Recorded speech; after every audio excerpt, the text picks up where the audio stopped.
Fala aí galera, bem-vindos ao Holycast, o seu podcast de RPG e cultura pop. Meu nome é Alexandre Blanco. E o meu nome é Yuri Brami. Bora dar o play? Bora? Fala galera, bem, hoje a gente tem um episódio que alguns estavam aguardando, inclusive. Hoje a gente vai fazer uma review nossa do primeiro ato do jogo do momento, Baldur's Gate 3.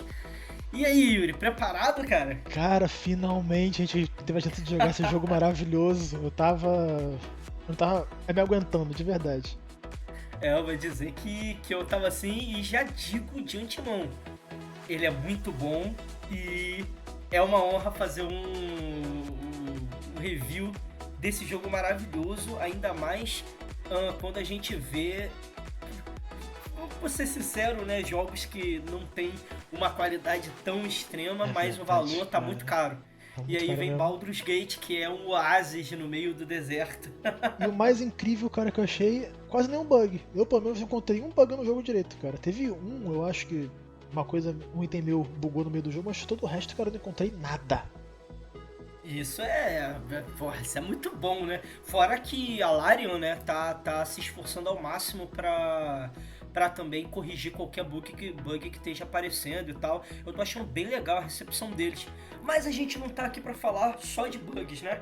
A gente tá aqui pra falar do jogo inteiro, do primeiro ato, aliás, né? Mas do jogo como um todo, Sim. em toda ali a parte do primeiro ato. Então, assim, a gente vai começar a falar, galera, do jogo de forma total, dessa primeira parte, sem entrar em spoilers. E depois, quando a gente entrar em spoilers, a gente vai indicar pra vocês, pra quem não quer receber aí informações muito adiantadas do jogo, quer presenciar ele, quer jogar o jogo do modo correto, vocês não pegarem... É o mínimo, né, pessoal? Por favor. Porra, pra vocês não pegarem essas informações, né? Sem... Ninguém gosta de spoiler, essa é que é a verdade. E só deixando claro aqui também, pessoal, esse primeiro episódio nosso, a gente também vai focar um pouquinho mais nas partes gerais do jogo também, na parte de gameplay geral, como que é o level design do jogo, alguns detalhes nesse sentido, parte de mecânicas e tal. E nos próximos dois episódios a gente vai focar só mais na parte de conteúdo mesmo, de sidequests, personagens, história, blá blá blá blá blá. Tá? Só deixando bem claro aqui. Até porque pra dar uma nota geral no final do jogo, a gente tem que ter jogado ele inteiro, né? Pra conhecer a história Exatamente. que foi apresentada. Mas vamos lá, Yuri. Vamos começar essa jornada do primeiro ato do Baldur's Gate 3. Bom, começando pelo início. Vamos lá, quer ir primeiro?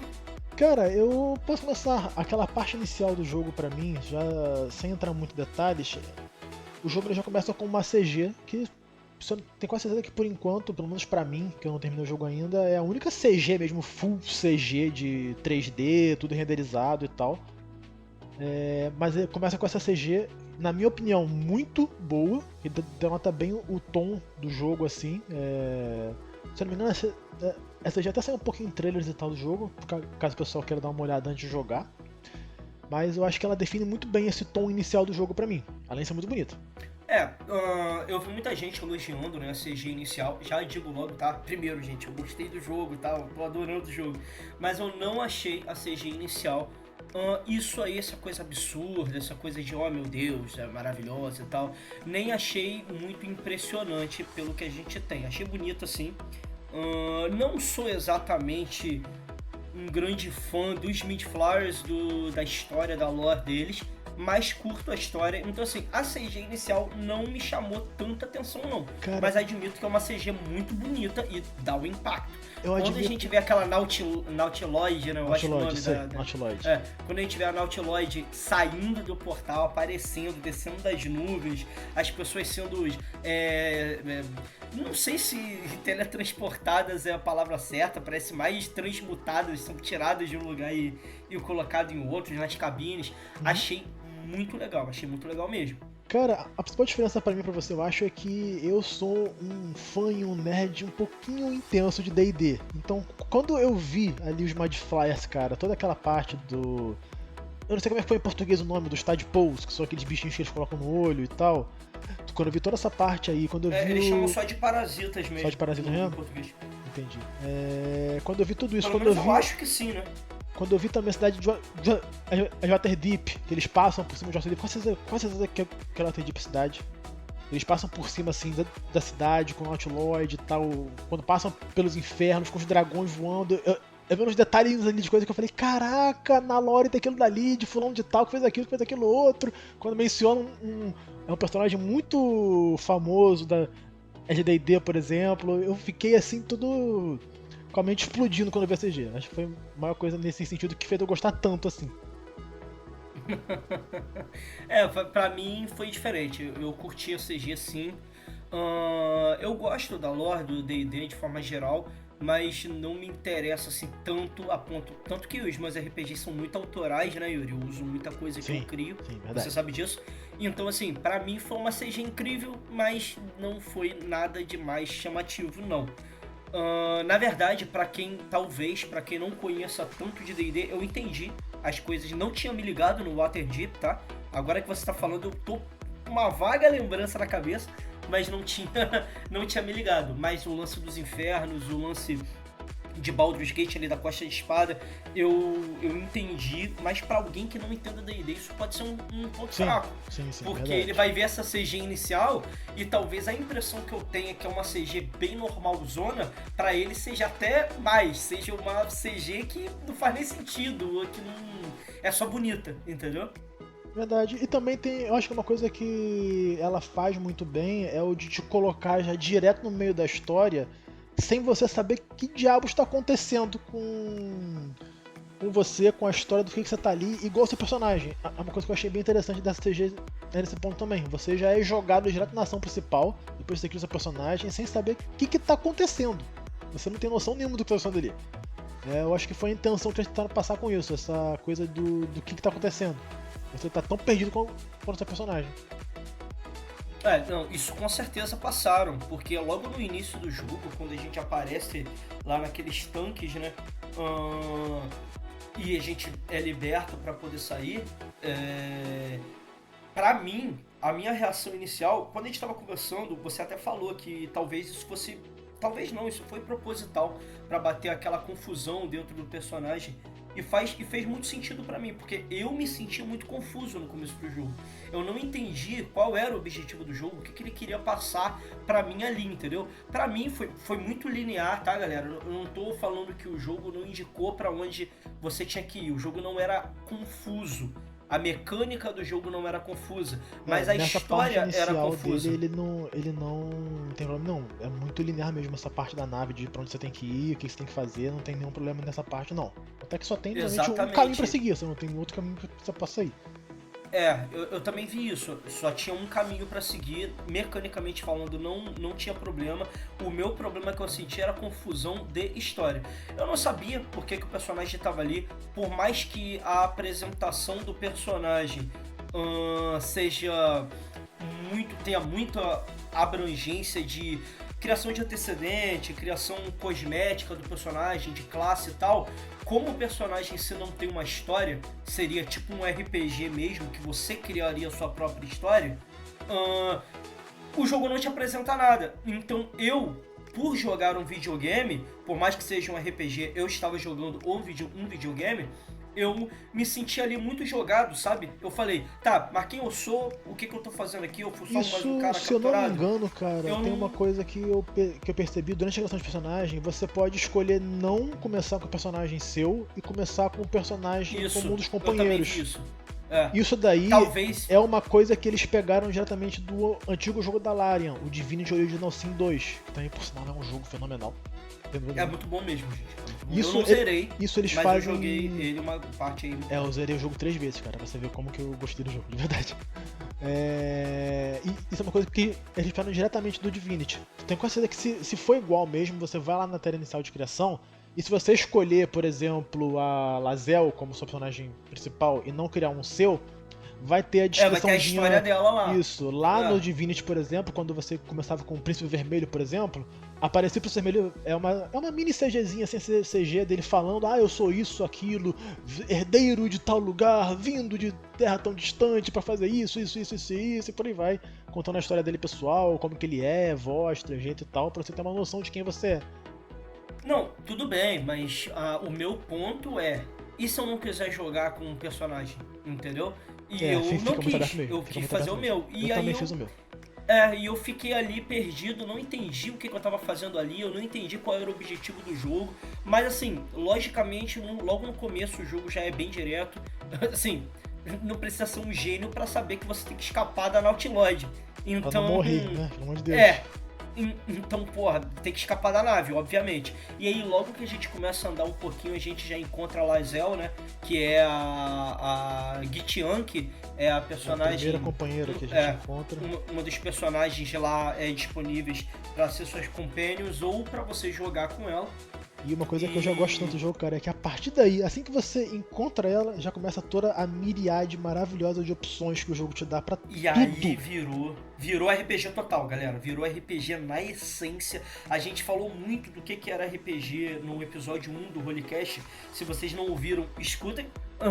Mas a gente falou muito lá sobre o que é RPG, a essência do RPG. E assim, eu me senti jogando uma mesa de RPG. É incrível a quantidade de opções. É tanta opção que até me faz uma pergunta, Yuri. Se a gente escolher começar a jogar com a Lae'zel, quem aparece pra gente? Cara, é uma boa Porque pergunta. a gente vai estar jogando com ela, Depois né? eu acho que eu vou ter que começar um jogo novo só pra poder ver isso, de verdade. Fiquei curioso agora. Eu também fiquei realmente... Me surgiu essa dúvida agora. Eu não tinha pensado nisso antes. Eu também não. Mas, assim, eu me senti muito num RPG. Logo no começo, esse começo que eu achei confuso. É tão RPG, assim que ele te... É tão RPG que tanto é que as nossas duas gameplays são todas diferentes. E a gente já vai chegar lá. Mas assim, logo nesse começo que eu achei confuso, assim que a Lae'zel apareceu, que teve o primeiro combate, porra, dali em diante eu falei, entendi tudo, é assim que vai tocar, vamos lá. E aí eu comecei a jogar como se eu estivesse jogando uma mesa mesmo. Fazendo as minhas opções, fazendo muita coisa. Logo no começo também. É o começo, tá, galera? Logo no começo do jogo mesmo, a gente não tá spoilando nada. É literalmente o começo. É o tutorialzinho, do começo mesmo. Tutorial. É o tutorial. A gente vai encontrar uma outra personagem presa numa câmara também, e aí ela pede pra ser libertada, né? Ela pede ajuda pra poder sair pra lá. E a Lae'zel, na mesma hora, ela... Você pode não libertar ela ou deixar ela presa lá. A Lae'zel, ela vira, não, a gente não tem tempo, tem que tomar a sala do controle pra poder sair da nave. Deixa ela ir. E eu, como eu tava jogando de paladino e eu tava já querendo fazer um personagem com escolhas ali neutras, boas, eu falei, não vou deixar ela aí, vou ajudar. E aí... Eu também ajudei. E aí eu comecei a procurar uma forma de ir e tal, o que leva um ponto muito importante, cara, que eu gostei muito. O design dos mapas e a interatividade do mapa. Meu Deus do cara, céu. Cara, isso daí é um ponto que eu tenho que bater palmas pro estúdio mesmo. A Larian, cara, é um estúdio fenomenal. Desde o Divinity Original Sin 2 que eu joguei, que eu conheço eles, o level design deles é, cara, desde lá é maravilhoso. Maravilhoso mesmo, os caras acertam muito. Eu achei um absurdo, Yuri. Você vai num item aleatório e pega pra examinar. Tem a descrição, tem o render 3D, tem tudo lá, cara. Logo pra salvar essa personagem, a gente vai entrar numa câmara que não é o lugar pra onde você tem que ir. E lá você tem que pegar uma espécie de chave, uma runa pra libertar ela, né? E lá tinha uma daquelas cápsulas e assim, é uma coisa simples que não precisava ter pra te explicar a história, mas tem se você toda uma passar direto, você história. também nem vê. Se você também, você nem vê. Não muda nada da história principal, e mesmo assim eles criaram toda uma história dentro daquele ponto, daquela sala com um tanque, com a pessoa no tanque. Sim. Cara, sério. Cara, todo jogo assim, todas as sidequests assim. Você vai em qualquer cantinho do mundo que você vai ver, tem história ali. É muito, muito bem criado isso daí. É de verdade. É incrível, de verdade. Os mapas desse jogo é monstruosamente magníficos. Olha, logicamente eu ainda não posso dar uma nota final pro jogo, ainda não zerei o jogo, mas assim, com certeza um ponto inteiro da nota, se for de 0 a 10, um ponto inteiro é só pro mapa, interatividade com o mapa e design do mapa, porque é monstruoso. Eu fico imaginando o trabalho que deu para criar isso e o esforço. Cara, olha, o trabalho que deu é o trabalho que a gente tem com o mestre de RPG, né? É mais ou menos isso. eu acho que o deles foi muito maior, Yuri. É de porque, verdade. é Porque porque no no RPG nosso a caso gente a tem gente muita improvisa. interpretação. A gente improvisa muito também. Eles muita codificaram interpretação e cada improviso. escolhazinha que a gente pode, todos os caminhos. Eu imagino, cara, sabe aquele meme do cara com quadro atrás, cheio de conexão, falando assim com voz maluca e tal? É a Larian lá no estúdio deles, cara, com todos os caminhos que o personagem pode seguir, olhando assim pra cada ramificação e tal. Eu imagino aquelas paredes de teia de aranha, tá? Isso aí, de investigador isso aí, de 1990, tá ligado? Cara, eu imagino aquilo. Porra, não, mas se o cara fazer isso, se ele pegar, se ele atirar daqui de cima... E se ele não falou com o NPC olha, tal há 20 horas atrás, mas falou lá na frente com o NPC isso vai B, vai acontecer. acontecer isso, aquilo. Cara, Gente, é assim, olha, tá? É assim. É pior que é assim e é incrível. Quem não... A gente, voltando um pouco no episódio 1, a gente falou se você não consegue achar uma mesa, se você quer aprender a jogar RPG, olha, vão no Baldur's Gate 3 e assim, vocês vão sentir o que é um RPG de mesa, de verdade. Com mestre tudo. O jogo, a única coisa que não vai ser completa É mais mecânico, né? É mais mecânico. Como você nada controla tão os outros fluido. personagens, você não tem a imprevisibilidade de outros jogadores na sua mesa, mas que é incrível, é um absurdo. E aí a gente vai dando continuidade nesses mapas, né, nessa interatividade de mapa, e logo nesse começo a gente também entende como o Baldur's Gate vai funcionar Combate, né? vindo no combate, vindo no sistema deles. Yuri, o que tu achou do sistema, cara, do Baldur's Gate? Cara, primeiro de tudo, eu acho que o que tem que ser falado, cara, a Larian fez um trabalho fenomenal de transportar o D&D quinta edição no sistema virtual de jogo, cara. Eu posso falar isso com bastante certeza porque eu joguei um outro jogo que também é todo baseado em D&D, igual o Baldur's Gate, mesma coisa, mesmo sistema do 5.0. E cara, não chega nem aos pés do Baldur's Gate. Solastia é o nome do jogo, que saiu no Game Pass um tempo atrás, e eu joguei ele por lá. Cara, não chega nem aos pés. E a Larian fez um trabalho fenomenal, cara. Todas as regras do D&D, quase todas elas, na verdade, foram muito bem traduzidas para o sistema digital. Porque assim, gente, a regra do sistema do D&D, ele funciona para mesa. É um jogo de pessoas, mesa, com interpretação, etc. Você traduzir isso e fazer funcionar tão bem assim para um sistema digital de jogo é um trabalho incrível, sendo muito sincero. Eu vou falar uma polêmica aqui, tá? Já vou começar com polêmica aqui falando do sistema de Baldur's Gate. Não é D&D. Já jogo essa na cara aí, já jogo essa na lata. Não é D&D. O sistema de Baldur's Gate não é D&D. Ele é baseado em D&D, é uma homebrew muito bem feita, é uma homebrew muito pesada, mas não é Dungeons and Dragons. É só um sistema muito parecido. Talvez eu mude de opinião, talvez alguém consiga me convencer que eu estou errado. Não estou falando que eu estou certo e que eu sou o dono da verdade, mas eu sou mestre de D&D, já tenho o que, Yuri? Uns 3 anos? Acho que né, cara, por aí, 3 anos. 3 anos e alguma coisa. 3 anos e alguma coisa. E assim, logicamente eu era mestre anteriormente, eu também já fui mestre de Call of Cthulhu, de Pathfinder do 2ª edição, mas de D&D eu sou mestre há 3 anos e eu, assim, não entra na minha cabeça dizer que Baldur's Gate é D&D. Ele é só baseado em D&D, tem muita divergência das regras com o que a gente é aplicado. Eu entendo muito disso que o Yuri falou, tá? Que muita coisa tem que ser adaptada, muita coisa tem que ser mudada mesmo, porque não funcionaria num jogo, mecanicamente falando. Não funciona mesmo, Sim, tem muita coisa que não dá certo. Tanto para você traduzir da mesa pro jogo, quanto do jogo pra mesa. Tem muita regra que funciona, mas se você colocar na mesa de D&D físico, não funciona mesmo. Não vai ficar legal. Vou dar um exemplo. Muitas poções de efeito do Baldur's Gate, ele é limitado por descansos longos e curtos, não é, Yuri? Sim, o jogo todo é feito por descansos longos você e curtos. Você toma uma poção ou uma magia, em geral, de forma geral, magia, spell scroll, alguma coisa assim. Você usa ele e ele fica no seu personagem até você realizar o seu próximo descanso longo. Eu não me lembro se tem alguma de curto, tem, Yuri? Você chegou a pegar alguma? Cara, não. Todos os efeitos assim que duram por tempo entre aspas determinado, é tudo descanso longo. Curto não tem não. Não, descanso longo. Então, descanso longo. No D&D padrão, as magias têm tempo também. Só que Mas é por como minuto existe por uma hora. cronometragem de tempo, como tem uma cronometragem de tempo, as magias elas são duradas em combate. A gente um dia pode falar sobre as regras do D&D, não vou me alongar muito nisso, mas o que interessa é uma rodada no sistema Dungeons and Dragons, ele é mais ou menos 6 segundos.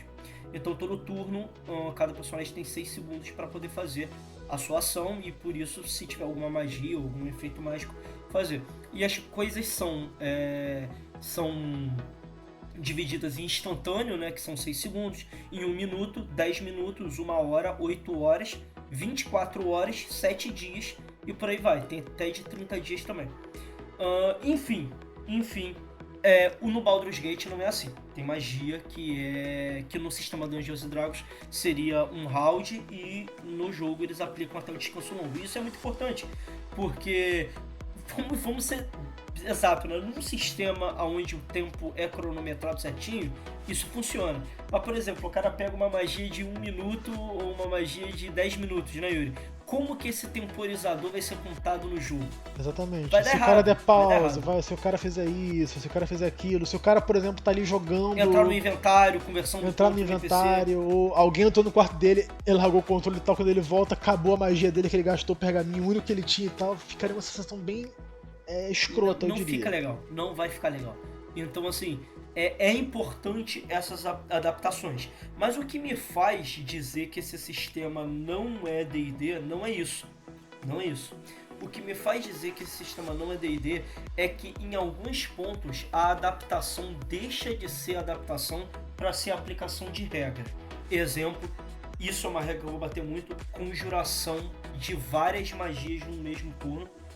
Seja ação e ação bônus, Sim, seja eles com mudaram surto mesmo. de ação 2 magias, seja com o uso da celeridade, né, magia velocidade, como Tanto é que eles conhece. fizeram um haste. combo, tem um combo muito forte que se você jogar de feiticeiro, você basicamente consegue jogar 4 bolas de fogo em um turno, é uma coisa bem Mais a sua roubada ação mesmo. bônus, você consegue aplicar uma magia com ação Não, eu bônus tô também. contando as 4 já, você consegue lançar com ação, com velocidade, com surto de ação e com ação bônus, são 4 ao todo. Entendi. Então, assim, pra mim, essas diferenças, isso é só um exemplo, tá, galera? Tem diversos outros exemplos. Tem diferenças no uso de magia, diferença de poções e magias, itens que fazem certas coisas que não são permitidas no sistema do Dungeons & Dragons. Então, assim, pra mim, Baldur's Gate deixou de ser um D&D adaptado para ser um sistema próprio. Ele pegou D&D e ele transformou no sistema Baldur's Gate. E assim, eu não estou desmerecendo a Larian não, tá? Pelo contrário, na verdade eu estou louvando eles. Eles pegaram e adaptaram tão bem que deixou de ser uma adaptação para ser uma criação deles, tá?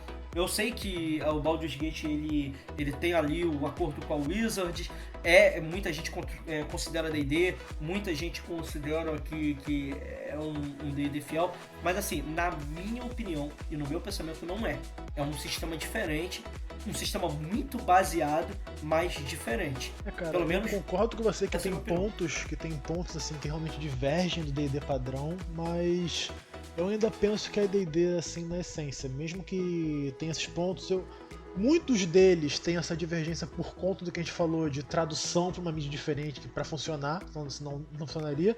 E muitos outros, tipo a conjuração de magias com várias ações, etc. por turno, são coisas que eles fizeram, na minha opinião, pelo fato do jogo ser um jogo single player, na sua essência. Você pode jogar assim no multijogador, só que é mais raro.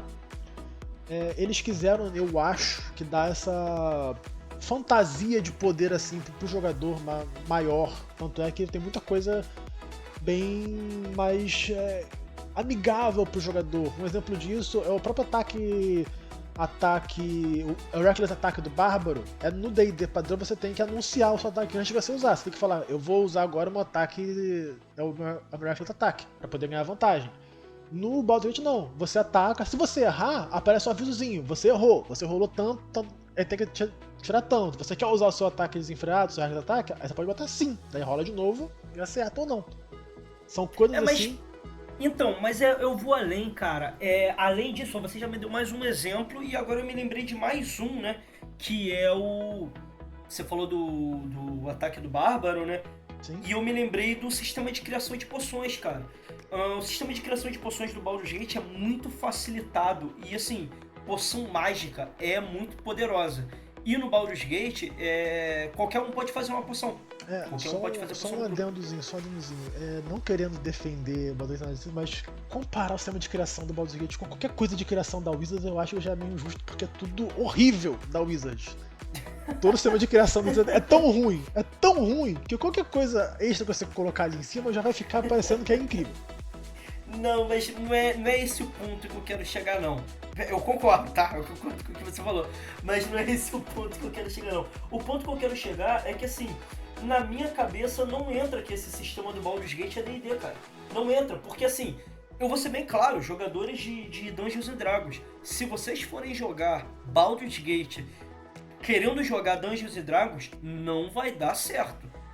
Não vai dar certo. Vai ter muita coisa que vocês vão conseguir aplicar sim, ajuda na lore, ajuda no desenvolvimento, vocês vão conseguir entender coisas que o jogador... É totalmente diferente, Isso, tem que saber separar. Mas não é igual. E por não ser igual, por isso eu falo que não é Dungeons & Dragons, entende? Cara, sabe uma coisa que eu acho que eu pensei agora? Tipo assim, eu não tava jogando Dungeons & Dragons, eu tava jogando Baldur's Gate 3. Eu tava jogando esse sistema, eu tava jogando esse jogo. Uma coisa que eu pensei agora, cara, que eu acho que o principal motivo disso, eu me toquei, é que no D&D, nem sempre a vitória dos jogadores é o resultado final. O D&D é mutável, pode dar empate, pode dar final do jogador vencendo, pode acabar tudo morrendo. Acontece. No jogo de videogame, não é assim. Tem que ter um final, tem que ter um... Talvez. Tem que ter um ponto final. Ponto. Os jogadores têm que ganhar no final. Se você fizer um jogo impossível de ser vencido, que sempre todo mundo vai morrer e tal, o pessoal perde a graça. Então eu acho que essas facilidades que eles dão pode ser muito isso também. Essa coisa dar ajuda pro jogador conseguir zerar o jogo, eu acho, entre aspas. Tanto é que eu não usei até hoje no jogo o sistema de criação de poções. Por preguiça mesmo, porque eu sou preguiçoso. Eu não quis me aprofundar muito nisso, mas... E o jogo tá muito mais difícil em comparação. Mas ainda assim eu acho que é por causa disso, cara. Eu acho que é por causa dessa então, diferença mesmo. Mas se a gente entrar na facilidade, a gente entra em mais um ponto, né? Que a gente vai comentar, aí a gente já pode até comentar sobre agora, cara. Que é o balanceamento do jogo, cara. Justamente, eu entendo o que você tá falando e tal, mas assim, o sistema de poções, ele bufa muito o jogador. Sim. Se você achar a receita certa, se você achar as poções certas, você fica quase invencível. Eu vou falar pelo meu próprio grupo. Eu só morri 5 vezes, não, desculpa, eu só perdi o jogo 6 vezes, e dessas 6, 5 foi contra o mesmo inimigo. Foi um inimigo lá que inclusive o Yuri não teve tanta dificuldade. Então assim, eu morri uma vez num confronto que eu literalmente lutei contra um exército sozinho, e 5 vezes nesse cara porque eu não tava entendendo como vencer ele. Tirando isso, eu não perdi no jogo. Então eu tive 2 derrotas, porque uma dessas 5 também fui eu que dei refresh. Mas porque eu tinha gastado muito recurso e eu não queria vencer daquela forma. Mas tirando isso, eu achei o jogo extremamente fácil. Eu não perdi, eu não caí. E isso não aconteceu comigo porque eu usei o sistema de poções, usei o sistema de scrolls, usei a meu favor. E eu sou combeiro. Eu sou um jogador combeiro. É um jogador combeiro e não só isso. Tem a parte do que... É que você falou de balanceamento. Sua classe principal é paladino, cara. E é uma das coisas que eu senti muito. Tem muita coisa de balanceamento do jogo padrão, do D&D padrão, que foi transmitida um pouco pro Baldur's Gate, sim. Tanto pro lado negativo quanto pro lado bom. Uma dessas coisas é a diferença de poder que eu, pelo menos como mestre e jogador, eu sinto do paladino para outras classes. O paladino é de longe a classe mais poderosa do D&D. Não tô... na minha opinião, não tem comparação isso. Ele é de longe a classe mais poderosa mesmo do D&D. E o fato... Pra mim ele era a classe mais poderosa do D&D, ele não é mais. Que você tem o Artifice que você considera ter essa questão do Artifice aí. Mas... Não é nem o Artifice não. Não? Na verdade então, não era o Artifice agora. Vamos deixar pro próximo podcast. Ok. Vamos deixar pro próximo podcast. Mas quando sair daqui eu vou te explicar qual é, na minha opinião, a classe mais poderosa. Beleza, mas enfim, tem essa diferença. Eu tô jogando como mago. Mago já é uma classe poderosa sim, mas no começo do jogo ele não é tão poderoso assim. O Isso Mago...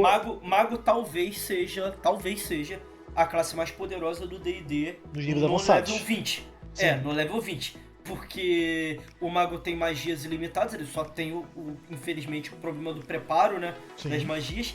Mas ele, teoricamente, pode aprender quase todas as magias do sistema, coisa que os outros arcanistas não podem. Ele tem uma abrangência muito grande. Ele não tem a versatilidade do feiticeiro, mas compensa no preparo e compensa na quantidade de magias que ele pode preparar. Só que nos levels iniciais é aquele meme. É aquele meme, Yuri. Um Goblin com uma adaga versus o Mago. Isso aí. Ele mata o Mago. Ele mata o Mago. E foi o que eu senti no jogo. Foi o que eu senti no jogo, tá, gente? Eu senti muito no jogo como Mago, como personagem principal de Mago, eu senti muito isso no jogo, que o começo foi muito difícil pra mim em alguns pontos. O Yuri, a gente tava conversando isso até uma semana antes da gente pensar em gravar esse podcast, esse episódio, né?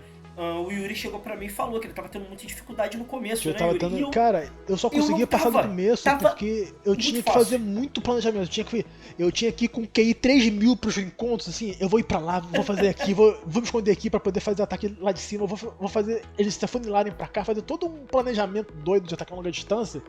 Porque, além de eu ser de mago, eu fiz meu grupo todo ser basicamente de arcanistas. Então tem esse pequeno detalhe. Só faltou o druida. Inclusive, o druida. Yuri, eu descobri como é que pega o Rashin, tá, pro grupo. Cara, depois eu tentei falar com você, porque, se eu não me engano, eu ignorei tanto ele no momento que ele foi embora. Ele foi embora. Quando eu fui ver, cadê ele? Sumiu. Então é isso. Cara, mas é isso. Tem essa diferença de balanceamento, tá, gente? Das classes. Tem classes que são muito fracas no começo, mas depois melhoram. E não se engane, isso acontece no sistema do D&D também, tá? É igual. Isso acontece no sistema do D&D também. A gente tá falando do feiticeiro aqui, o feiticeiro, por exemplo, talvez seja o arcanista mais poderoso. Talvez. O feiticeiro seja o arcanista mais poderoso, porque ele é mais voltado pro combate. Tanto que você vê nas magias dele que não tem tantas magias de roleplay, tantas magias de efeito. É mais dano e combate mesmo. Sim. Porém, todos os arcanistas no começo é uma tristeza, cara. É muita pouca vida, é muita pouca resistência. Muita pouca magia, olha, você consegue usar 2 magias por dia coisa... e tal, é muito... Pra vocês verem, é tão fraco que tanto eu quanto o Yuri, a gente usa nas nossas mesas de Dungeons & Dragons regras opcionais de homebrew nossa, de autoria nossa pras classes. Porque o começo da classe é triste, gente. Sim. Pra mago e pra feiticeiro que tem D6 de vida é muito triste. Bem, mas voltando aqui pro jogo, cara, essa parte de lançamento eu acho que tem isso da questão das poções das classes, mas...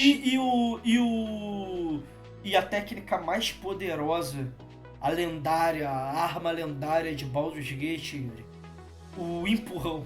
O que você acha dessa... Cara, essa habilidade lendária que eles aplicaram. Essa habilidade só é lendária por conta do level design maravilhoso da Larian, cara. Como a Larian, eles gostam muito de implementar como é que é? Peraí, verticalidade? Não, é montanha, Enfim, a parte vertical do mapa tem muito isso no jogo. Parte que você pode subir escada, subir parede. Não, mas vamos ser sinceros, eu fico imaginando o cara construindo o mapa lá. O cara reto, aí vem um cara e fala, não, muito reto, coloca o murro aí. Exatamente, cara. Bota uma casa aqui, bota uma escada ali. Pra cada 3 ruas tem que ter um penhasco. Sim. Pra cada 5 curvas tem que ter um morro. Isso é muito legal, cara. É muito legal, cara. Olha, só que tem combate você consegue resolver, coloca em força e empurra, cara. E o pior, o empurra é com ação bônus, ou seja, e tem um detalhe, cara, isso já é uma das coisas que é uma das maiores discrepâncias do Baldur's Gate pro D&D, que é o empurrão, ele te derruba. Uhum. E o derrubar no Baldur's Gate é cruel, cara, porque pra você se levantar, você tem que gastar a sua ação. Isso que, é sério, é triste. Você quer derrotar um monstro que tá chegando perto de você no Baldur's Gate, você pega uma garrafa de graxa e joga no chão, cara. Se ele escorregar... Cara, eu parei de usar magia de gelo, sabia, Alexandre? Eu parei de usar magia de gelo. Eu parei de usar porque tava me fudendo muito mais do que tava Eu tô falando... você que tava escorregando na magia. Sim, exatamente. Eu não, porque o meu mago conseguiu uma bota que ele me deixa, além de me deixar conjurar, é passo nebuloso, é descanso curto, que é maravilhoso. Ela também ignora terreno difícil, ignora teia, ignora gelo, ignora graxa, ignora tudo. É uma bota maravilhosa, cara. Pô. Mas só que a minha Bárbara não tem ela. E a Bárbara, ela sempre escorregou no jogo. Ficava escorregando Sempre. e gastando ação pra levantar. Sempre. Olha, isso é triste, gente. As mecânicas, já que a gente tá falando de balanceamento, o empurrar com ação bônus e o prostar, né, que é a queda. Na verdade não, porque o prostrar, o prostrar o cara consegue levantar, porque eu uso muito essa manobra com o meu guerreiro. Então o cara consegue levantar e atacar. É o prone mesmo, o efeito prone, o cara cair e ele gastar ação pra levantar. Olha, é garrafa de graxa e empurrão. Você vai resolver. Eu já uso garrafa de graxa pra outra coisa. Eu taco a garrafa de graxa e taco fogo nela, que ela explode. E, cara, isso daí é uma coisa muito incrível. Garrafa de graxa ou de óleo? Graxa também explode, tá? Graxa explode. Graxa explode? Tu sabe disso agora, eu não sabia não. Cara, isso é uma coisa maravilhosa, que é o sistema de superfícies que a Lari implanta. Ela trouxe isso do próprio Divinity, que no D&D não tem isso. No Divinity tinha muito isso. Que é a superfície, cara. Você estar em uma superfície é diferente, dá propriedades diferentes porque você pode tá tendo. Por exemplo, a graxa é terreno difícil, é uma habitação dobrada e tal, aí você pode escorregar. Além de poder explodir ela, etc. Você tá numa poça de água. Né, cara? O incremento do que faz aquilo, por exemplo. Sim. Você joga, como você falou da graxa, eu não sabia se de explodir, de pegar fogo. Mas você joga a graxa, além de ser terreno difícil, você pode aplicar outras coisas naquele terreno que agora já está modificado, entendeu? Exatamente. E, Alexandre, uma coisa que eu aposto que você não sabe, eu aposto. Sabe qual é uma magia muito poderosa no jogo? De nível 1. Qual? Criar água. Criar água? Sabe por quê? Cara, quando você cria água, você faz uma chuva numa área específica ali que você cria água e molha o chão. Isso faz duas coisas. Primeiro de tudo, ela limpa superfícies. Se tiver uma superfície de veneno, por exemplo, ela limpa o veneno da superfície, ou a graxa, ou o que é que seja. Isso é útil, hein? Isso Só que bom, não é não o legal. Disso, não é o legal. O segundo é ela molha as pessoas que estão lá. Ela causa. É uma condição única do barril chamado molhado. Você está molhado. E o molhado faz duas coisas. Duas coisas. Primeiro de tudo, ela te dá resistência a dano de fogo. Pô, tá bom. E te dá vulnerabilidade a dano elétrico. E frio. Ah, mas aí é complicado, porque eu já Meu quero entrar aqui... Meu amigo, você usa criar água em cima do inimigo e tá com relâmpago nele, Alexandre. Não. Calma. Calma aí, porque agora a gente vai entrar em nossa defesa aí, Yuri. Porque vai ser o seguinte, esse negócio de dar dano extra com relâmpago... Sim, te faz também. A gente não dá vulnerabilidade, porque dar o dobro de dano é hard também. Não, eu acho que a gente dá vulnerabilidade, Eu dou pelo menos, cara. Eu dou. Se o cara estiver na água, toma dano eu dobrado. acho que eu dou também vulnerabilidade. Só que então, não, assim, tem regras no Baldur's Gate que a gente sempre usou nas nossas mesas. Só que não tão hardcore assim, porque a pessoa tinha que estar submergida, ela não precisa só estar molhada. Não, mas eu dou dano extra quando a pessoa tá molhada na minha mesa também. Só que eu acrescento só mais um dado. O dado do dano elétrico eu acrescento mais um dado. Só que o molhado ele também dá vulnerabilidade, é dano de frio também, tá? Não é só dano elétrico não, é frio também. Olha, bem forte. eu acho que eu vou adotar isso pra minha mesa também. Só queria deixar claro aqui. Bem forte, cara. Bem forte. Mas enfim, tem essa superfície, cara, que é maravilhoso, de verdade. Outra coisa é de balanceamento que difere do sistema Dungeons & Dragons. Beber poção com ação bônus. E aí... isso já é uma coisa que não só a gente, mas muitas mesas fazem isso. Não só a gente. Eu sei, mas aí eu volto pra dizer por que o sistema do Baldur's Gate não é Dungeons & Dragons. Sim, tem a facilidade de fazer poções mágicas. O cara pode beber qualquer poção mágica com o elixir com ação bônus. E no sistema do Dungeons & Dragons, que é mais difícil ter poção e elixir, no Baldur's Gate é mais fácil. Aí o que acontece? O cara pode usar a ação bônus dele pra se buffar. E é extremamente... Gente, dominem... Sabe o The Witcher 3? Galera que tá ouvindo, sabe o The Witcher 3? Que se você dominar a alquimia, você consegue fazer coisas incríveis? É igual. Dominem a arte de criação alquímica do Baldur's Gate. Ou seja, igual eu, e não façam nada disso e só sigam a vida. É monstruoso, sério, vale a pena. Mas vai facilitar muito o jogo, mas vale a pena. E uma coisa que você queria muito falar, Yuri. ações de armas. É verdade, as ações de armas isso dá uma coisa nova também que eu acho muito legal, cara. Porque, assim, gente, uma coisa que eu sempre impliquei muito com o D&D, e é um dos motivos de eu não jogar tanto com classes marciais no D&D, é que eu acho elas muito simples, o guerreiro principalmente. Tirando uma subclasse ou outro do guerreiro aqui que ele possa fazer umas coisas legais, como por exemplo, o guerreiro dos gigantes lá, é das runas de gigantes, o guerreiro. Caraca. Aquele das sombras, esqueci o nome agora. Enfim, tem umas classes legais de guerreiro. O Echo, né? Isso, o Echo-Knight. O Echo-Knight, isso aí. Cara, tem muita coisa que eu acho sem graça. O guerreiro não tem opções. O guerreiro, uma subclasse, o guerreiro campeão, ele bate. É isso que ele faz. Vou te falar que muita gente vai falar que você tá errado, ainda mais sim, que sim. Critical Role e vê o Ori do Leon. Não, eu sei disso. É uma coisa mais minha. Só que a pessoa ela tem que se esforçar pra poder ser um guerreiro diferente. É uma coisa que vem. Que não é só sua, não, tá? Não é uma coisa que vem com naturalidade, cara.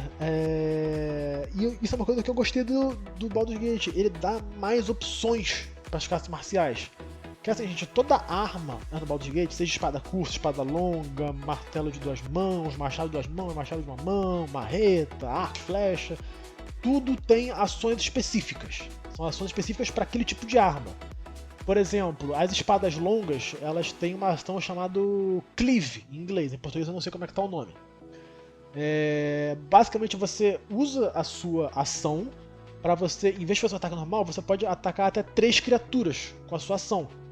Só que você ataca essas 3 criaturas, só que você causa metade do dano a todas elas. Em vez de você atacar... Não, desculpa, é um ataque. Você sacrifica um ataque seu para poder fazer isso.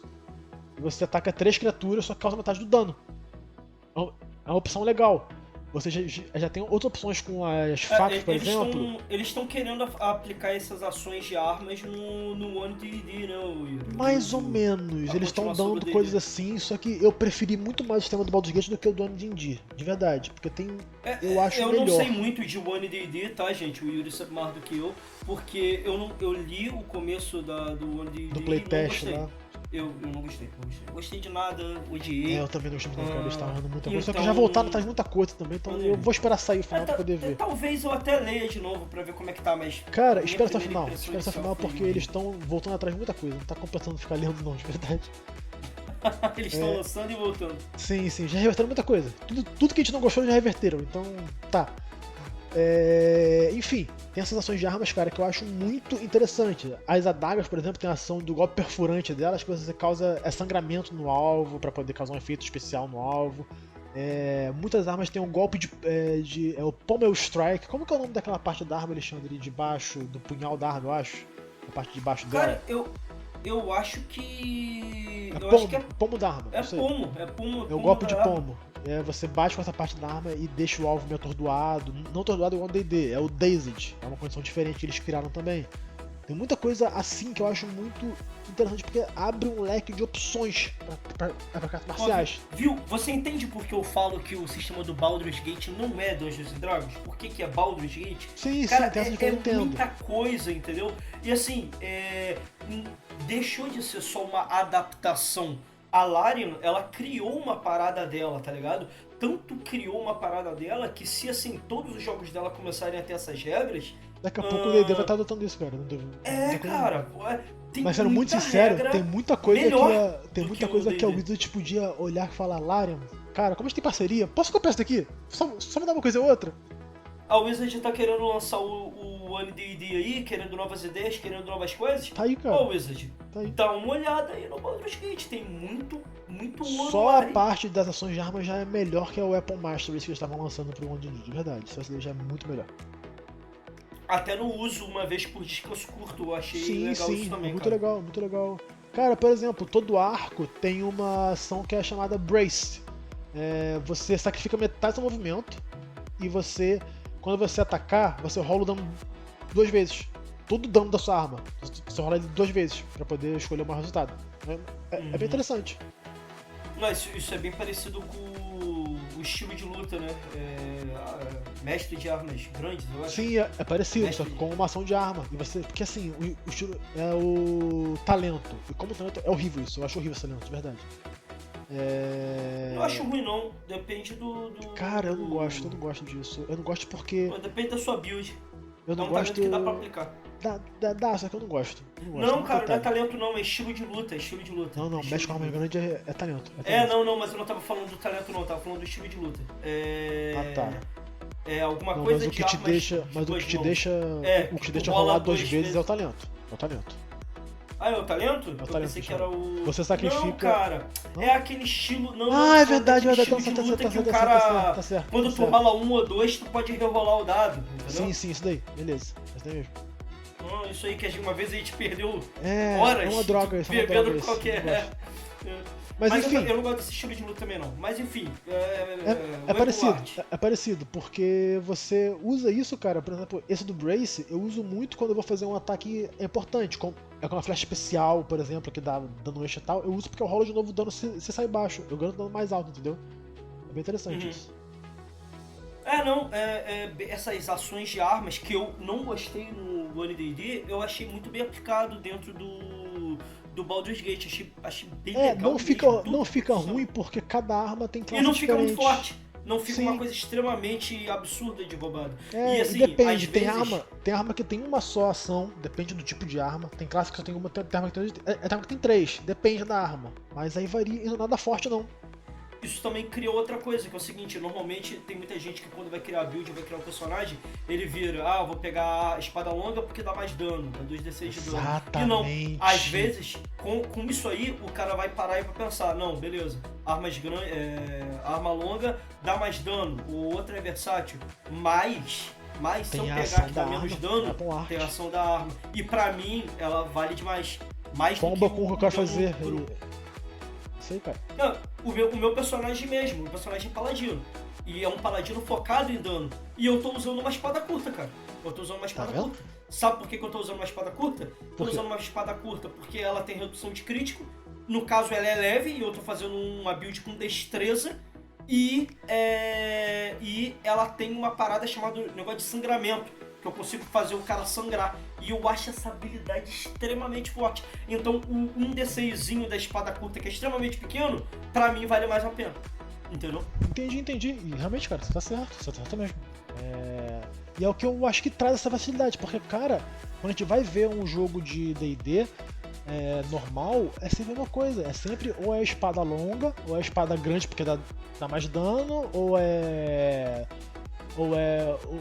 rapieira, porque é o que dá mais dano com a acuidade. É sempre a mesma coisa. Vou te falar você nunca usa... as pessoas...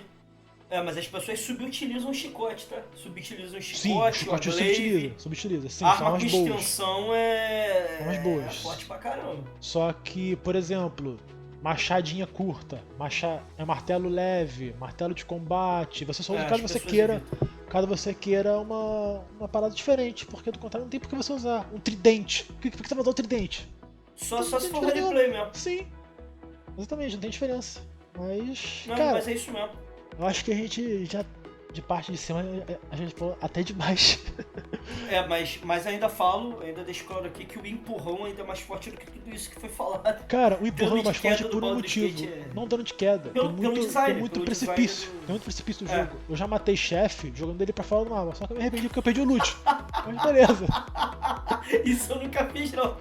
Sabe a paladina, cara? Sabe a paladina que você pode... a Drow. Esqueci o nome dela. A Drow, a paladina Drow. Eu ataquei ela pra fora do mapa. Perdi o loot dela. Foi com o Eldritch Blast do Will. Ela saiu voando. Inclusive você não tá usando os parasitas, né? Isso a gente vai falar no ato 3. Vamos ver o que vai dar disso. Já podemos falar no ato 1 um pouco agora, só que acho que a gente pode começar a entrar no spoiler agora, né?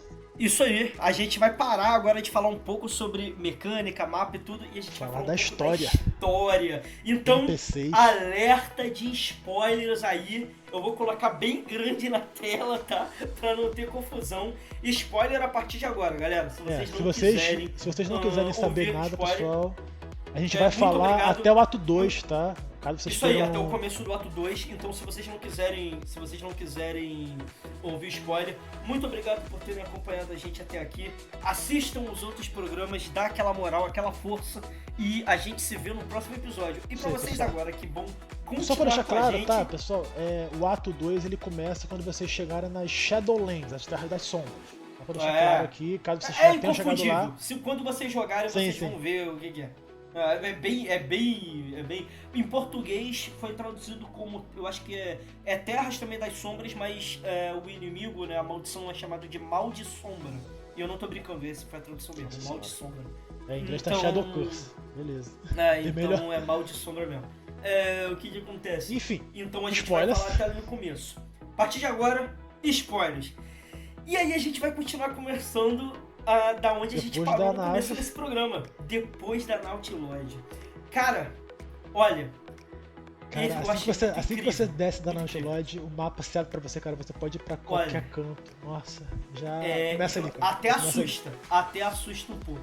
Porque quando você vê o tamanho do mapa, você fala, meu Deus, o que eu vou fazer primeiro? O que eu faço? Cara, o jogo ele até te dá um empurrão de leve, porque tem essa área daquela da Nautiloid, e pra você poder seguir pras outras áreas, você passa meio que por um finalamento. Você tem que passar pela frente do Santuário dos Druidas. Você não precisa entrar, mas você tem que passar pela frente pra poder ir pra todos os lugares. Então é meio que é um empurrãozinho de leve que o jogo te dá, fala, tem aquilo dali. Mas eu já mato essa dica aí, gente. Não, assim, vocês jogam da forma que vocês quiserem, mas assim, não faz isso não. Dá uma, antes de ir pro santuário, antes de passar a frente, dá uma averiguada, porque os compênios estão espalhados logo nesse começo aí. Muitos deles, e se você deixar passar, 3 deles. E se você deixar passar, eles passam mesmo, tá? Vocês podem fazer igual a mim, tipo a Lazel. A Lazel, vocês encontram ela presa lá pelos Chiflins. E você tem a escolha, ou você liberta ela e tal. Eu tive a escolha porque eu achei ela muito escrota no começo da parada, e eu matei ela. Eu matei ela ali mesmo e não fiquei como companheiro. No caso eu salvei ela na minha primeira campanha. Eu comecei a jogar de novo, mas não dei negócio, eu tô jogando 2 campanhas diferentes. Na minha primeira campanha eu salvei ela matando os chifres, porque eu falhei no teste de persuasão.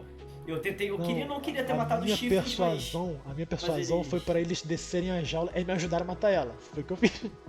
Não, a minha persuasão foi pra falar pra eles irem embora e deixarem que eu cuidava daquilo. Mas eles não deixaram. Aí eu falei pra descer a jaula, passei. Engraçado que nesse eu passei, né? Aí passei, só que eu tive que matar os chifres. E na segunda jogatina eu já consegui fazer eles irem embora. Eu consegui salvar ela sem fazer isso. Eu não matei ela em nenhuma das duas, não. Entendi. Só que, por exemplo, o Yuri salvou. O Yuri matou a Lazel, não é? E salvou a Shadowheart, isso aí. E salvou a Shadowheart. Cara, essa é uma coisa curiosa. A Shadowheart, ela tem uma parada muito importante, que é aquele artefato, né?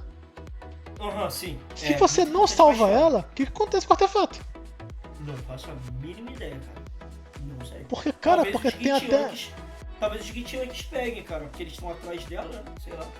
Eu não sei, pode ser, porque assim, você tem até que o artefato ele te protege uma hora ali no começo do jogo, ele te protege da influência. Não faz sentido, é verdade. Não, até faz, pode ser um caminho diferente, se você não tiver ele ali... Se bobear, se você não salvar ela dentro da Nautiloid, depois ela vai aparecer na praia de qualquer jeito, entendeu?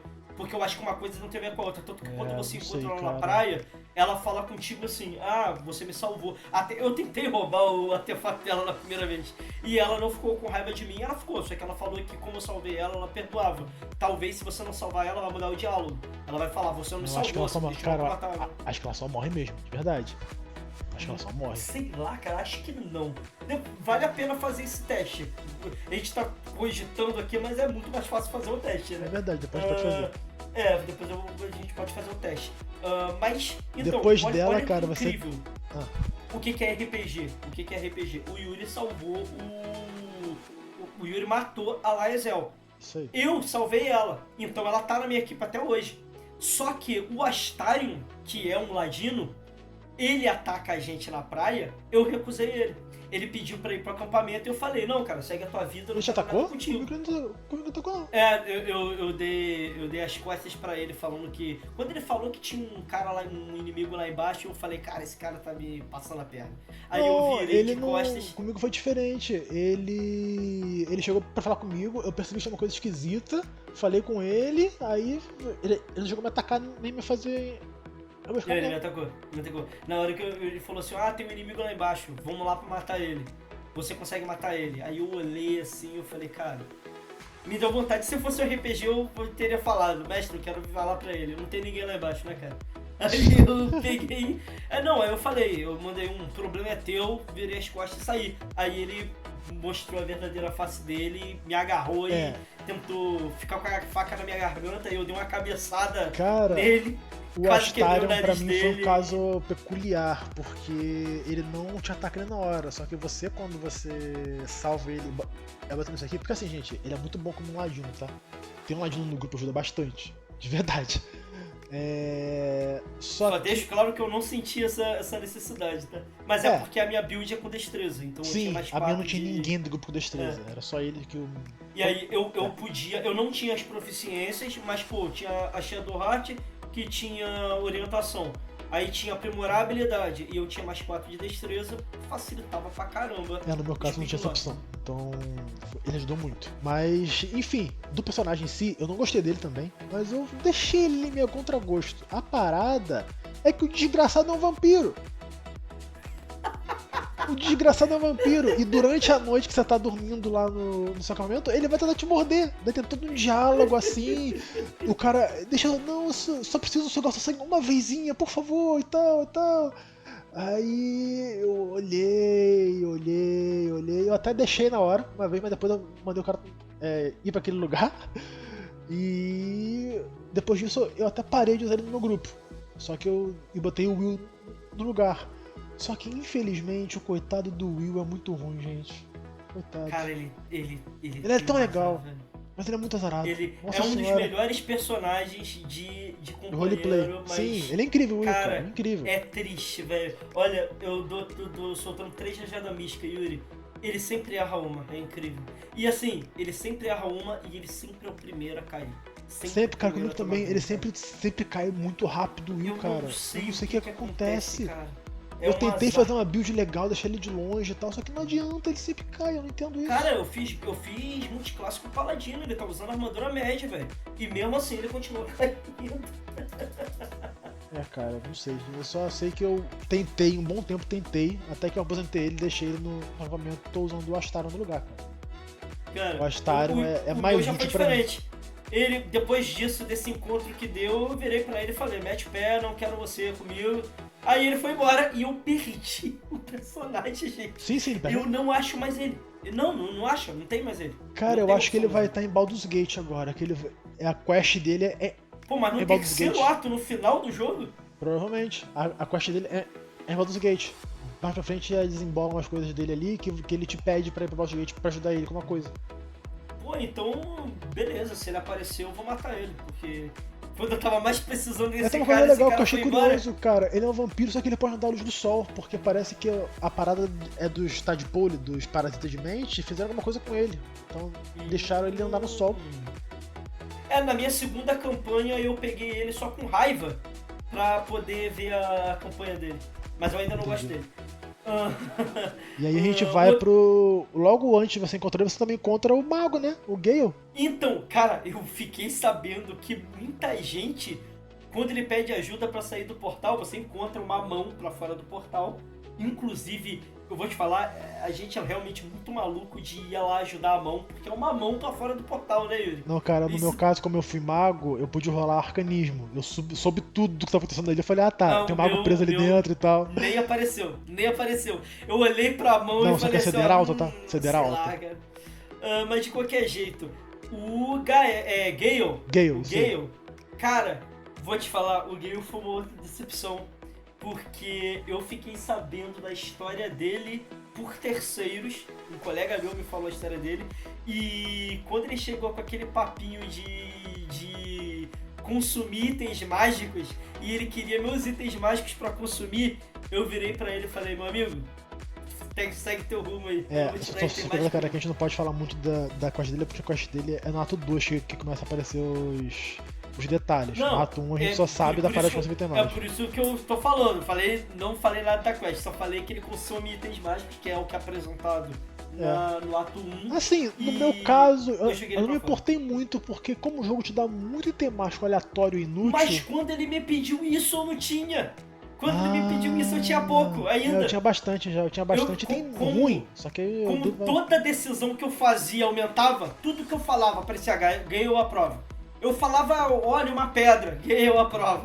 Ele se sentiu confiado e virou pra mim e falou, cara, eu consumo item mágico e tal. E eu virei e falei, foi mal, cara. Não tem como te ajudar, não. Cara, Gale. Mas... E eu me arrependi, tá? Cara, como que você fez a primeira sidequest do jogo ali? Lá no templo perdido dos bandidos lá, que estavam... Logo no comecinho, cara, sabe?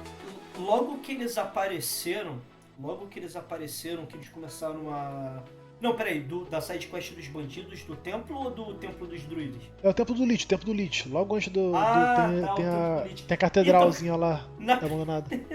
Na primeira jogada eu pisei em cima do teto quebradiço e caí lá embaixo. Cara, eu só fui cair lá em cima quando eu tava na volta, eu saí pelo lado de cima, caí. Quando eu fiz tudo, eu caí lá embaixo.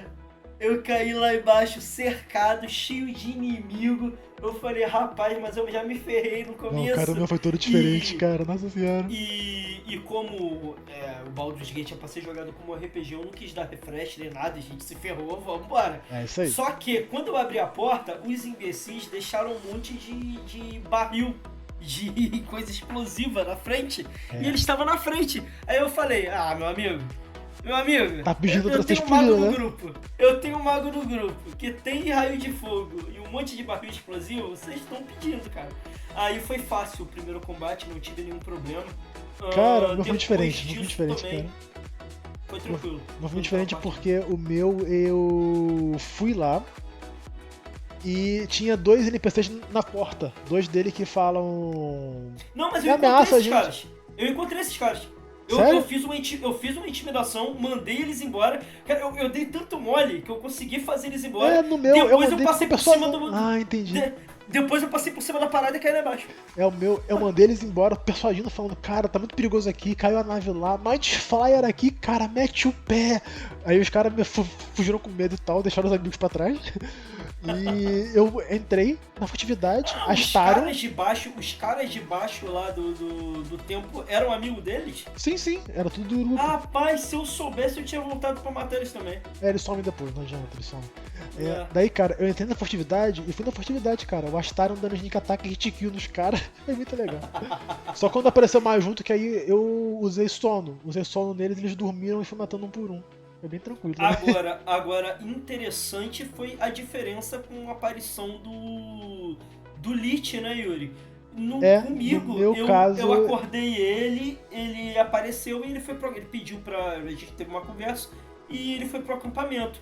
No meu caso, cara, é que eu não encontrei o Lich. Depois que você falou comigo, eu voltei lá e eu vi que tinha um botão quando eu apertei, que aí abre a parte do Lich lá. Eu não tinha visto isso. Como eu pulei isso, eu segui, cara. E um pouco depois que eu terminei a quest dos druidas, ele apareceu no meu acampamento. Ele aparece lá falando, e aí, cara? Do nada tem um Lich no meu acampamento. Eu falei, que isso? Aí eu tomei um susto. E aí a gente já faz uma mamata aqui do Baldur's Gate, porque o Baldur's Gate permite fazer uma coisa que o D&D não permite. Você pode resetar e manipular a tua classe a hora que tu quiser, cara. Sim. Isso eu acho útil pela parte pra do... um jogo, Sim, porque se ele te travasse, não seria legal, cara. Se ele te travasse, não seria legal, é verdade. Mas muita gente que não sabe jogar, coloca atributo errado e tal. No sistema eu não aprovo isso. Não, também não. Nem de longe. Mas no videogame é... Cara, pensa assim, gente que nunca entende de D&D, jogou a primeira vez, botou um atributo errado no lugar, pegou um talento ruim, uma magia ruim e tal. Concordo plenamente. Na verdade foi muito acertado da Larian colocar isso aí. E também, ele também te ajuda com outra coisa, porque se você, que nem a gente fez, afugentar todos os NPCs companheiros, você pode recrutar NPC com ele também, pro seu grupo. Genérico, mas pode. A gente tem toda a aparição ali, né, Yuri, depois disso, do santuário do Santuário dos Dos Druidas, que é a sim. primeira quest principal, entre aspas. É principal, ali é meio que principal porque. Porque ali vai editar o que você vai querer fazer, né? Você pode atacar o templo dos druidas Cara, e ir não pro é. lado do mal. Mentira, não é principal. Porque assim, pessoal, essa parte inicial Não, do jogo. é principal porque eu lembrei que se você seguir a parte das trevas lá com a Paladina, que eu me lembrei do nome agora, o nome dele é Mitara, eu acho. Você tem que atacar o templo dos druidas pra dar continuidade. Entendi. Então acaba É porque sendo a gente jeito, mas. seguiu pelo bom, né? Pelo Que caminho você bom. você pode não entrar lá, seguir direto lá pra parte de cima dos goblins, virar amiguinho deles e tal, e fazer essa parte toda, é verdade, faz sentido. E aí a gente vê a diferença de gameplay, né, cara? Eu entrei na parada dos goblins e eu saí batendo todo mundo. Eu bufei Eu com não, o Elixir, Eu não. eu entrei pela porta da frente, eu fui pegando eles separados, né? Tem os goblins ali do começo, eu matei eles, aí entrei mais um pouquinho, eu matei os caras lá. Só que quando eu entrei na parte de dentro lá do templo, cara, eu fui pela frente e fui matando todo mundo. Cara, todo o meu mundo. caso- Eu já tinha perdido o Gale, dessa Entendi. parte. Então eu coloquei o Will como sniper de longe, só rajada mística de longe e maldição. E como eu tinha a clériga que curava tudo, que era a Shadowheart, e eu tinha 2 tanques vanguarda, que era o Paladino, que era o meu personagem, e a guerreira, que era a Laezel, eu fui de frente, eu fui enfiando a porrada em todo mundo, cara. Cara, no meu caso foi diferente. A parte dos goblins, principalmente a parte externa, que é que tem mais inimigo, eu acho, assim, junto. Sim. A parte externa, eu entrei de boa, falando e tal. Aí até comprei os itens com os caras, tive no celular que eu comprei umas paradas, peguei uma arma maneira lá pro meu. Nem tive essa chance. pro Astarion. Cara, Mas eu é uma salvei, coisa interessante, porque assim. salvei o Volo, tá? Gente, NPC maravilhoso, Volo. Pra quem não conhece de lore de D&D, infelizmente, Volo é um cara que é um pesquisador de monstros e coisas assim. É muito legal, cara. Tem até o guia de Monstro Volo, que é um livro extra de D&D. Mas enfim, o que eu fiz pra novamente, cara, eu entrei de boa conversando, comprei lá com o Goblin e tal. E eu dei a volta, subi pela parte superior do local. Chegando lá, eu matei os caras que estavam lá em cima no silencioso, sem chamar atenção, e fui pra torre central. Tem uma torre central bem no meio do acampamento. E de lá, como todo meu grupo é de longo alcance, eu fiquei de lá em cima metendo flecha, magia em todo mundo lá embaixo, cara. Ninguém conseguiu me acertar. Foi bem de boa. Foi bem de boa Cara, mesmo. a gente vê que é muita diferença os gameplay até pelo estilo do grupo, né, cara? Como o seu grupo era todo de arcanista e o meu grupo era quase todos de tanque. Arcanistas, mais o Astarion que era de formas arco. Eu usei ele como arco, flecha. As formas foram muito diferentes de como proceder. E quando eu entrei dentro do templo, né, a gente lá tem são 3 líderes do acampamento Goblin. São 3 áreas basicamente, tem a área central com um tronozinho lá, tem a área da Paladina e tem a área do Bárbaro lá. São as 3 Também áreas. não tive problema com nenhum deles. E eu fiz diferente também, cara. Uma coisa que eu fiz que você falou que eu não fez, na parte do trono lá, eu não sei se você viu, mas tinha uma parte superior com várias vigas de passa. Vi. Eu coloquei o Will lá em cima. Usei passo nebuloso, fiz ele ficar lá eu usei o meu ladino, o Astarion. Eu usei o corrida com ação bônus e corrida com ação, subiu lá pra cima e ficou flecha. Flecha, esconde. Flecha, esconde lá em cima. O problema é que, como sempre, de novo, a arma mais poderosa do Baldur's Gate, o Encontrão, um dos Goblins subiu lá e deu um encontrão no Will, o Will caiu lá de cima e quase morreu. Caralho, cara. Nossa, pra mim não teve isso não. Mas deixando pra mim não teve por causa do... Como o Astarion, ele se esconde com ação bônus... Os bichos nem viram ele. Sim. Mas é isso, cara. E depois dessa primeira parte aí, a gente dá continuidade. Você chegou a salvar o druida, o Rashim lá? Como é que você desenvolveu o lance da sua quest dos druidas, cara? Cara, eu salvei os Tiflins, falei pra ele conseguir convencer eles a aguardar um pouco lá no santuário e depois salvei eles, cara. Salvei eles, mandando eles seguiram o caminho pra... com o caminho livre depois que os goblins foram mortos. Acho que o seu também foi assim, se eu não me engano, né? Sim. Depois disso eu segui por esse caminho também. O Halcyon eu gostei muito dele, só que eu parei de conversar com ele, porque eu esqueci dele. Eu esqueci dele mesmo. E aí, logo depois disso, de novo, a gente volta para o como o design do mapa e o design da história foi incrível. Tudo isso que a gente falou até agora pode ser feito de formas diferentes, de caminhos diferentes, em tempos É um diferentes. pedacinho minúsculo do mapa, cara. E logo que isso acaba, tem dois caminhos possíveis, né? Que é o Underdark, falei certo? Isso, Underdark, isso aí. O Underdark ou a passagem pelas montanhas. E é muito interessante porque, assim, se esse começo já é muito amplo, depois disso, gente, só aumenta. Aumenta muito. O jogo é realmente incrível. Detalhe, porque, o mapa inicial do santuário a gente nem falou todo, porque tem toda a parte do pântano com a parte da bruxa. Tem a parte superior que você encontra a Bárbara, a Carla, que eu adoro ela, a cara. Carlac, é verdade. A Carlac, que também isso. também tem uma história de personagem muito intrínseca ao do Will, né? Sim, os dois estão muito do Will e laçados. dela. Falando ainda ali do primeiro ato, o Will tem um pacto com uma demônia chamada Misora, e ela tinha Misora, tentado enganar o Will. que é serva de Zariel. Zariel é a Lorde Demônio, é a Lorde Diabo do primeiro círculo do inferno do ADD. Isso, e aí ela engana o Will, manipula o Will pra matar a Carlac, mas no meu caso eu não matei ela. Eu também não. Ela acabou se jogando. Só que o Will foi transformado em demônio. Isso aí. Como punição. Né? Isso aí. Mas assim, e aí quando a gente sai dessa primeira parte, tem essas duas passagens. Ou você vai pelo Underdark, ou você vai pela passagem das montanhas. E é incrível, porque, por exemplo, pela passagem das montanhas tem coisas que você só pode ver lá. E eu não fiz, cara. Eu não fiz a passagem das montanhas, eu não fiz. Uma delas é o monastério que está sendo sitiado, né, sendo o acampamento dos Githyanks, que é da raça da Laezel. Então o Yuri não foi por esse caminho. Mas eu, por exemplo, que eu fui pelos dois, né? Mas eu que fui por esse caminho aí... Eu até iria pelos dois, só que eu fiz uma coisa lá pra frente que eu não pude voltar. E foi isso. Foi muito interessante, porque quando eu entrei no monastério, foi bem fácil falar com o líder deles, porque a Laezel tava no meu grupo. Então no meu caso, tranquilo. O único encontro que eu tive com eles foi lá no santuário mesmo, que você encontra, até que eu tinha um cara com um dragão, vermelho nível 10. Não no santuário, na ponte. Isso na ponte lá, e comigo foi totalmente hostil, cara. Eles não me escutaram, não pude nem abrir um bico.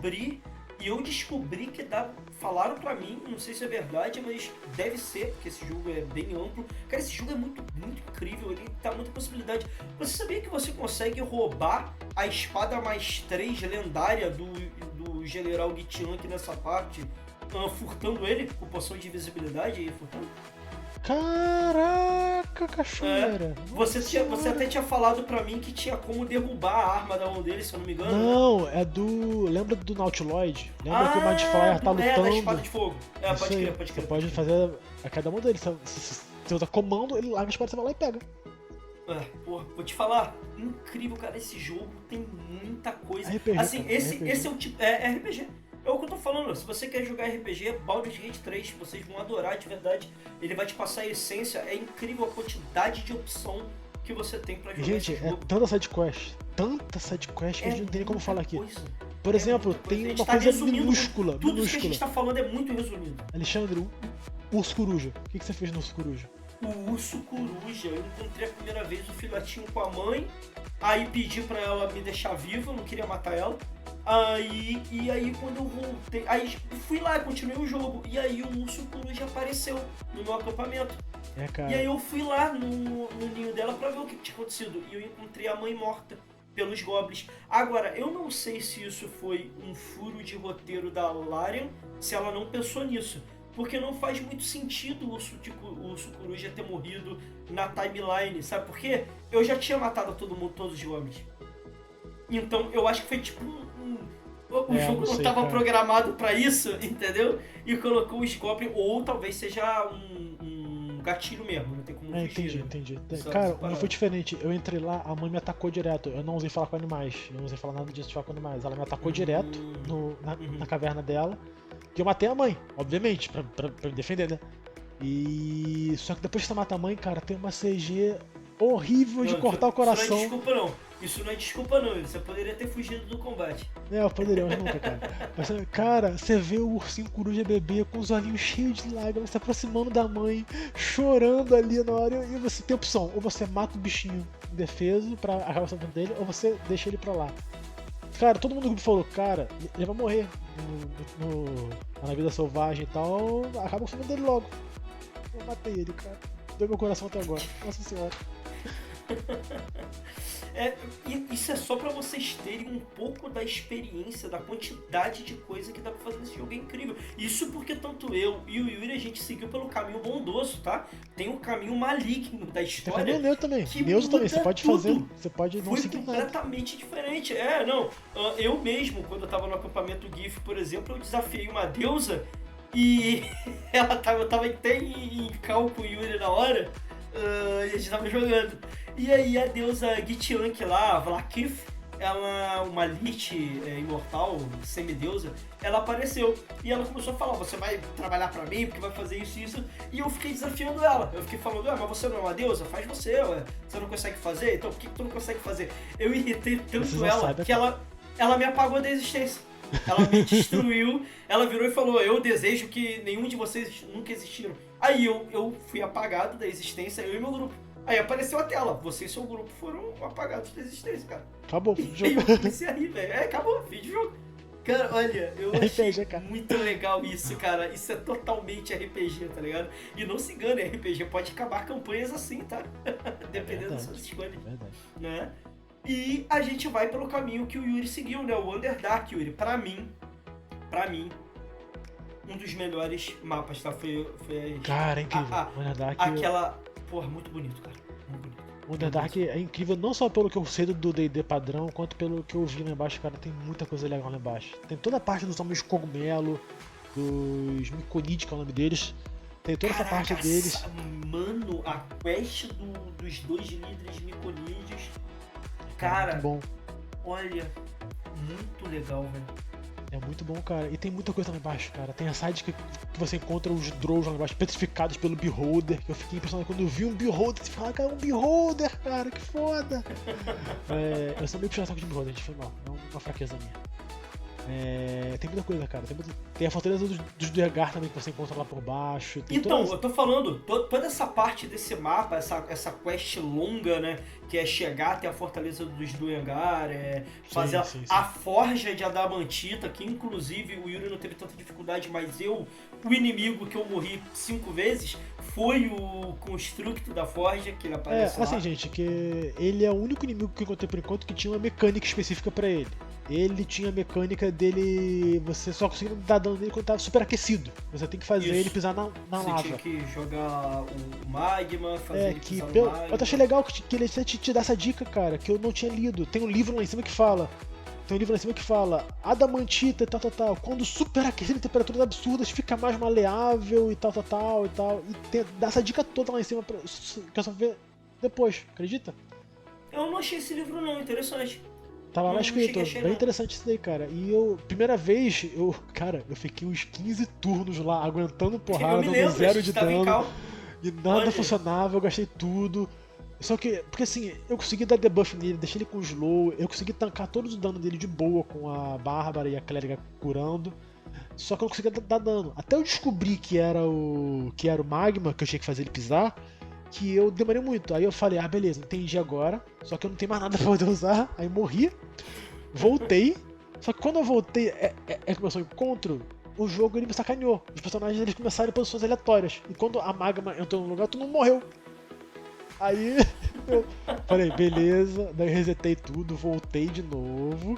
Falei: você fica aqui parado, você fica ali parado, que eu sabia que não ia ter magma. Aí eu ativei o encontro. Tem essa mecânica também, a mecânica de desagrupar e de ordená-lo posição. Isso aí ajuda pra caramba, é muito legal. Sim. Daí eu fiz isso e aí sim foi de boa o encontro, não tem problema nenhum, foi bem tranquilo. Inclusive a gente não falou aqui, mas tem a mecânica de salto, tá, Yuri? Que as pessoas dão pouca importância e, rapaz, tem muita importância nesse jogo. Sim, é a verticalidade, né, cara? Mas aí eu, como eu tô seguindo eu só não o caminho gostei, das larvas, eu cara, aprendi a voar. E aí eu não preciso mais. Eu vou com magia só. Não, eu levito igual um mid-fly. Levantando assim as mãos pro alto, igual um magneto. Depois vai te ferrar, cara. Não, você tem que ver o barulho que faz. O personagem abre assim as mãos, tá ligado? Pros lados assim, e aparece um barulho macabro. E aí o pessoal, o bicho Gente, sai eu voando. estou apostando aqui, sem saber o final do jogo, o Alexandre ele vai se ferrar no final, porque se cada larva Não, dessa gente, vai ferrar ele. olha, se der, eu vou colocar aqui na edição, na hora da tela, eu vou colocar, a gente print. tira um print, Yuri, tira um print da foto do cérebro do seu personagem lá, do jogo, e eu vou tirar uma do meu, e a gente coloca na Pra tela, comparar, pode ser? sim, pode ser, É, cara, eu pode vou- ser. eu O vou meu, tentar gente, fazer o isso. meu ele só tá com uso porque não fui eu que usei. Foi uma sidequest que eu fiz de um Mind Flayer aliado lá, que ele tentou remover o verme da minha cabeça, só que ele não conseguiu, piorou a situação. Foi só isso que aconteceu. De resto, tá normal meu Zé. O meu não, acho uma larva de Midflyer, já coloco no cérebro, aumenta poder e isso Cara, aí. eu só coloco no Astário, porque o Astário ele fica, por favor, cara, me dá aí, por favor, a larvinha eu quero, por favor, manda aí. Eu falei, beleza, cara, toma aí, Isso aí. é seu. Então, tipo, vamos ver o que isso vai dar no final. Ato 3 a gente vai falar aqui também. E aí tem toda essa side quest não, a quest principal dos Duengar, que é quando termina o ato 1, né, Yuri? É, O quando ato você 1 termina a acaba por Fortaleza. aí. Cara, até Não. uma coisa que eu não gostei, que infelizmente eu comecei a sair dos do Regar, cheguei na Fortaleza deles e tava falando. Só que eu falei, cara, antes de eu terminar isso daqui, eu vou lá pra fora terminar o que eu deixei parado no santuário, que é muita coisa que eu não explorei direito. Eu falei, vou explorar tudo, aí depois eu volto pra cá. Beleza, fui lá, fiz essa quest da bruxa que eu não tinha feito, fiz tudo isso daí que eu não tinha feito lá em cima. E quando eu voltei, tinha tempo pra sidequest. Eu não sabia. Quando eu voltei, a Fortaleza tava vazia, não tinha mais ninguém lá. Foi isso. É isso. É RPG, cara. Literalmente foi isso. É pior que é. E, bom, cara, assim a gente tem a finalização, né, do ato 1. Que é e do você Prologo chegando 2, que é nas Terra Terras das Sombras. Sombrias. Sim. Na Mal de Sombra. A mal de sombra que uma pessoa chorou pra poder renderizar aquilo dali, que eu já tô jogando o jogo no low, infelizmente, meu notebook ele não é tão poderoso assim. Mas sem dificuldade, só que quando entrou lá, cara, o frame caiu muito do meu jogo. Ficou bem ruimzinho, nossa senhora. E eu acho que como o Rashin ele sumiu da sua quest, que eu fiz a quest da Mal de Sombra. E como o Rashin saiu da sua Só quest, que eu acho que foi quero ver- depois porque tem a ver com o ato 2 lá. Depois que eu fiz uma coisa no ato 2, que eu não falei com ele durante o ato 2, nada. Aí depois que eu fiz uma coisa, eu voltei pra caminho, cadê ele? Eu não achei ele lá. Não, então é isso mesmo, cara. Se foi no ato 2, eu acho que ele tá ele deve ter ido pra fortaleza principal do ato 2. Onde Pode vai ser acontecer então, pode ser. batalha e tal. Beleza, depois eu Mas- vou. Mas é isso aí, cara. A gente finaliza assim uma Esse conversa episódio mega longo. sobre o ato 1 e sobre as mecânicas, sobre tudo. Yuri, nota final de 1 a 10 pro ato 1 de Baldur's Gate, cara, 3. O que tu acha, velho? Cara, De 0 a 10. de 0 a 10 eu dou um sólido 9, cara, pra isso, de verdade. 9? Cara, eu vou dar 9,5. 9,5. Olha só. Cara, eu só não dou 10 por conta que eu infelizmente não pude ver essa parte toda da montanha superior, da caminho das montanhas que eu pulei sem querer, né, me ferrei nesse sentido, e pela parte de tempo, cara, que eu fiquei chateado de eu ter perdido a sidequest da... Desculpa, era a sidequest dos do Regar, cara, porque o jogo não me avisou que tinha tempo nada disso Então, e eu fiquei chateado Eu com isso, só, de verdade. eu só não dou 10, eu tô dando 9,5. Esse meio aí que eu tô retirando é porque essa é a única crítica pesada que eu tenho no jogo. Marcação de tempo. O jogo deveria ter uma marcação de tempo melhor, deveria avisar o jogador de forma melhor e deveria aplicar essa divisão de tempo, essa divisão de quest, esse passar de tempo de forma mais eficiente, porque praticamente a gente não sabe qual o tempo que está passando Sim, ali. e o que A me gente não fez, sabe, não sabe. o que me fez ficar complacente com isso foi que durante todo o santuário, todo mundo fala lá, você tem pouco tempo pra poder resolver os goblins, senão isso vai acontecer, senão aquilo, e você faz 10 calços longos. Mas qual é o tempo? Qual é a marcação do tempo? Aonde aparece isso? Eu fiquei preocupado porque eu falei, caraca, se eu fizer descanso longo daqui, vai dar ruim da quest e tal, só que eu tenho que fazer porque eu tô sem slot e tal, aí eu fiz vários descansos longos ao longo da parada, e não mudou nada. Aí quando acontece isso e muda, aí eu fiquei, então tá. Deveria ter uma marcação de tempo. Ó, você tem tantos descansos longos pra fazer. Isso, ou perfeito. cara, existem muitas formas de fazer isso. Uma marcação de de agenda, estilo O Persona salão, 5. lá no diário, você coloca. É na quest mesmo. Sim. Sensitivo de Não, tempo. o Persona 5 é até mais fácil. Eu não sei se você chegou a jogar, Yuri, o Cara, Persona 5. eu começo só. Eu parei No começo. Persona 5 tem literalmente lá O relógio, sim. O relógio e a marcação de tempo, sendo que o relógio ele não é cronometrado. Você não perde tempo por fazer as coisas. Você só perde tempo em gatilhos. Então, por exemplo, poderia ser dessa forma. Sim, quando é você igual faz um descanso longo, passa um dia, entendeu? É igual no jogo que eu joguei recentemente, no Fire Emblem Three Houses do Switch. É bem interessante porque também tem intenção similar. Você tem lá a parte de interlúdio entre os combates e tal, e você pode fazer atividades lá. Algumas atividades consomem tempo, outras não. Você tem um tempo limitado lá por interlúdio, entre aspas, pra poder fazer as coisas. É bem interessante. Então, veja bem que a nossa crítica, gente, não é de ter o tempo ou deixar de ter. Isso aí é uma mecânica do jogo, os desenvolvedores são totalmente negócio. A crítica aqui é não avisar. Exatamente. Deveria ter um aviso melhor, deveria ser mais claro com essa parte. Então por isso eu vou dar 9,5. Essa é a minha nota do ato 1. 9, isso aí. E é isso aí. Pra quem ficou com a gente aqui até o final. Muito obrigado, de verdade, porque é uma hora e 20 de podcast. Nossa senhora, desculpa. Mas é por isso que a gente cortou o episódio 3, tá? Porque não tem como. E mais, por isso que vale a pena jogar esse jogo. Olha a quantidade de tempo que a gente falou do jogo. E isso foi um resumo, isso foi muito superficial. O bom é que nos próximos a gente vai se atentar mais na história, e mais coisas, resultados da primeira parte em comparação do que é desenvolvimento da segunda e da terceira. E é isso, Yuri. Palavras finais? Cara, sério, gente. Joguem Baldur's Gate 3. É muito bom, de verdade. Propaganda gratuita aí pra live, porque merecem, de verdade. Patrocina, Lário, patrocina. Isso aí, cara.